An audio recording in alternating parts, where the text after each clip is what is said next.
Together at Last is kind of heartbreaking. This is the second segment of the second episode of the second season of Rugrats, and Didi, ever one to worship Dr. Lipschitz, says that Phil and Lil need to have some time apart. And she's saying this right at the time when Phil and Lil are fighting over this Reptar toy. And I have to say the Reptar toy looks pretty awesome. Although she said she got a purple one for Tommy, which seems peculiar. But Phil and Lil's mother decides, okay, let's give it a try. And because they've just had a fight, Phil and Lil are both just like, whatever, to begin with. But very quickly, they realise they miss each other tremendously. And Phil is on his own, decides to go and find Lil. And little Tommy and Chuckie decide to go and venture to find Phil.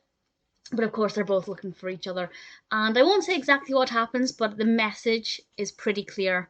Not everything that's written in a book is true, and that babies or anybody have to do things at their own pace. If Phil and Lil are not ready to spend that much time apart yet, so be it.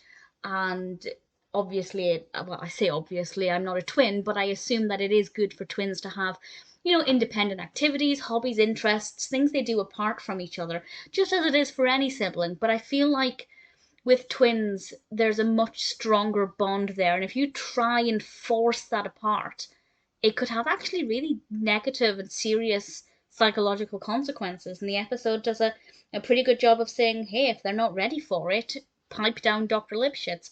I thought it was a good episode. It felt quite quick, which I guess is a good sign because it means I was never clock watching. It wasn't boring. Yet again, another episode I do not remember from my childhood. But I enjoyed it.